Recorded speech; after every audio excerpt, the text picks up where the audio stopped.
யோகமான மனைவி யாருக்கு? அதாவது மனைவி அமைவதெல்லாம் இறைவன் கொடுத்த வரம்னு சொல்லுவாங்க. அந்த வகையில கணவரையும் அப்படி சொல்லலாம். கணவர் அமையறதும் இறைவன் கொடுத்த வரம் தான். அப்படி இருக்கின்ற போது இது மாதிரி யாருக்கு யோகமான மனைவி அமையும் அப்படின்னு பார்த்தீங்கன்னா, 7ஆம் அதிபதி 11ஆம் இடத்துல இருக்கிறது நிச்சயமான யோகமான மனைவியை கொடுக்கும்.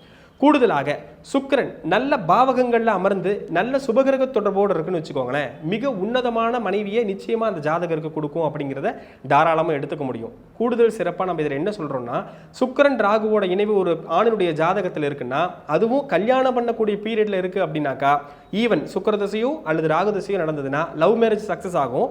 பிளஸ் தனக்கு பிடித்த தனக்கு ஃபேவராக இருக்கக்கூடிய மனைவி உறுதியாக கிடைப்பாங்க. நிறைய வீட்டில் பாருங்க, ஆணை விட பெண் அதிகமாக சம்பாதிக்கக்கூடிய நிலையில் இருப்பாங்க. அவங்களுக்கெல்லாம் பார்த்தீங்கன்னா 7ஆம் அதிபதி ரொம்ப வலுத்து காணப்படும்.